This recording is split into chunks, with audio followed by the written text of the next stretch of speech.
विशेष गरेर पार्टीद्वारा त हामी के भन्न चाहन्छौँ भन्दाखेरि यो चाहिँ हाम्रो हरेक ग्राम पञ्चायतहरू मण्डल अन्तर्गत परेको ग्राम पञ्चायत सबै प्रधान उपप्रधान त्यसरी सबै मेम्बरहरूलाई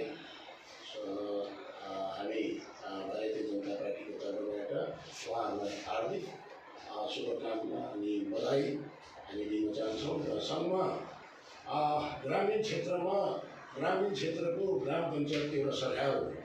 सरकार भएकोले गर्दाखेरि हिजोको दिनमा अब रुलिङ पार्टी तान्त्रिक टिएमसीको पढेकोले गर्दाखेरि हिजोको दिनमा जति पनि भ्रष्टाचार भएर मैला बनाएको जुन चाहिँ कामहरू लथालिङ्ग पारेकोहरूले चाहिँ अब हाम्रो भारतीय जनता पार्टी हाम्रो प्रधान उपप्रधान त्यसरी नै हामीले बनाएको यो जुन चाहिँ ग्राम पञ्चायतको सबै सदस्यहरूले एकदमै राम्रो प्रकारले पहिला मैला सफा गरेर अब उहाँहरूले एकदम राम्रो प्रकारले हाम्रो जनताप्रतिको एकदमै राम्रो काम गरेर जाउँ भन्ने एउटा उहाँहरूलाई सुझाउ र सँगसँगमा आएर हाम्रो ग्राम पञ्चायतको जति पनि प्रधान मेम्बरहरू सबै हुनुहुन्छ उहाँहरूलाई केही परिआएको खण्डमा हामी पार्टी पनि उहाँहरूको साथमा काँधमा काँध साथमा साथ दिएर उहाँहरूलाई हामी टेवा दिने काम गरेको हुन्छौँ र भोलिको दिनमा कसैको केही दबाउहरू आयो केही कसैले तपाईँहरूमाथि केही गर्यो भने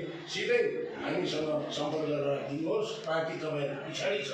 तपाईँहरू एकदम खुला रूपले एकदम गणतान्त्रिक रूपले कुनै यस्तो हिजोको दिनमा एउटा तिर्पल मार्नु पर्दा पनि कहाँ फोन गरेर सोध्नुपर्ने प्रधानहरूलाई त्यस्तो खालको दबाउ हाम्रो भारतीय जनता पार्टीमा हुने छैन।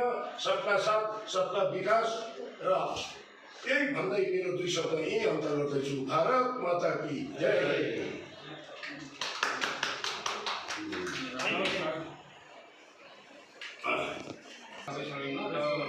आजको यस भारतीय जनता पार्टीको समर्थनमा जुन हाम्रो पञ्चायत बोर्ड आज गठन भएको छ उहाँहरू सबैलाई पनि बधाई दिँदै र सम्पूर्ण पयुङवासीलाई पनि बधाई शुभकामना गर्दै अनि हाम्रा भारतीय जनता पार्टीको जति पनि प्रतिनिधिहरू यहाँ हुनुहुन्छ उहाँहरू सबैसँग एकै मुस्टमा साथै मेरा सहयोगी दाजु भारतीय जनता पार्टी जिल्ला समितिका कार्यकारिणी सदस्य साङ्गे दाजुजीलाई बधाई साथै शुभकामना गर्दै एक दुई कुरा भन्नुपर्दाखेरि वास्तवमा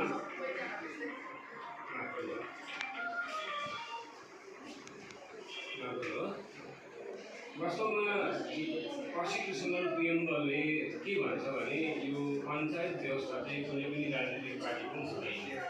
1 नम्बर हो। 2 नम्बर कुरो पञ्चायत व्यवस्थामाथि राजनीतिक हस्तक्षेप हुनु हुँदैन। ड्युटी डिस्चार्ज गर्नुपर्छ। पञ्चायत प्रधान उपप्रधान मेम्बर्सको जति पनि ड्युटी उहाँहरूले डिस्चार्ज गर्नुपर्छ। कसैको दबावमा रहेको हुनु हुँदैन। यस कारणले गर्दाखेरि जनताको हितमा काम गर्नको लागि यो भिलेज काउन्सिल हो, पञ्चायती व्यवस्था त्यस कारणले बनिएको हो। र आज हाम्रोमा अभाग्यवश जिल्ला समिति छैन, जिल्ला परिषद छैन। जिल्ला परिषद नहुनाले गर्दाखेरि हाम्रो टाउको चाहिँ छैन, बिचमा जिउ छ। त्यो जिउ हो पञ्चायत समिति। अनि समग्र बडीमा काम गर्नुपर्ने हुन्छ पञ्चायती, सिधा जनतासँग जोडेर काम गर्नुपर्ने यहाँहरू हुनुहुन्छ। जतिजनाको आज जिम्मेवारीमा आइपर्यो उहाँहरूले आफ्नो जिम्मेवारीपूर्वक काम गर्नुहुन्छ भन्ने हामी आशा भरोसा राख्छौँ। अनि उहाँहरूले गरेको कामको लागि हामी पार्टीको तर्फबाट कहिले पनि दबाउ हुँदैन। तर कार्य प्रणालीमाथि उहाँहरूले कतै हुनसक्छ मानव जुन चाहिँ हुन्छ ह्युमेन एरर जुन चाहिँ हुन्छ त्यो ह्युमेन एररको आधारमा उहाँहरूको कुनै कतै गल्ती भयो भने उहाँहरूले समयमै सुधार्नुहुन्छ भन्ने म आशा पनि राख्छु। साथै कसैले पनि उहाँहरूलाई आएर उहाँहरूले पब्लिकलाई सहुलियत दिनुपर्ने अनि प्रत्येक सहुलियतको हिसाब नदिनु पर्दाखेरि हामी भारतीय जनता पार्टीले झन्डा हेर्दैनौँ, एक नम्बर कुरो। अनि डिजर्भिङ डेस्टिट्युट, अब बिपिएलदेखि पनि मुनि अझै डेस्टिट्युट अति गरिबहरू पनि छन्, त्यहाँदेखि सुरु हुन्छ सबैले दिनुपर्ने काम। कसैलाई पनि भेदभाव गरेर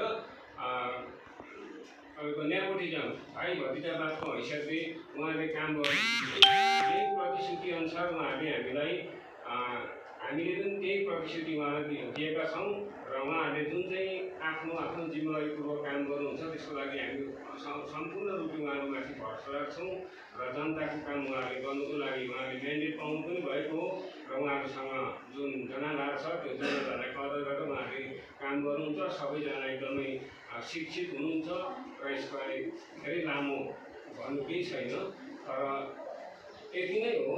हाम्रो दुई तहको मात्रै पञ्चायती भएको गर्दाखेरि अब भविष्यमा निकट भविष्यमा हाम्रो जिल्ला परिषद पनि बनिएला। तबदेखि उहाँहरूको सम्पूर्ण रूपले उहाँहरूले स्वतन्त्र रूपले जुन चाहिँ पञ्चायतमा केन्द्रद्वारा आउँछ, राज्यद्वारा आउँछ, जे पनि उहाँहरूले काम गर्नु पाउनुहुन्छ त्यो समयदेखि चाहिँ उहाँहरूले अझै राम्रो गरी गर्नु पाउनुहुन्छ भन्ने हामी आशा राख्छौँ। र हाम्रो जुन प्रकारले हामीले पार्टीको थ्रुबाट काम गर्नुपर्ने, जनतालाई सोझो सहुलियत पुग्नुपर्ने, त्यसमा हामी लागि पर्छौँ। अनि जे पनि कामहरू हुन्छ त्यो गुणस्तरीय काम होस् भन्ने आशा अभिलाषा साथै उहाँहरूप्रति शुभकामना व्यक्त गर्दै समग्र पैनवासीलाई पनि पुनः शुभकामना व्यक्त गर्दै मेरो यो दुईवटा कुरा यही राख्छु। धन्यवाद।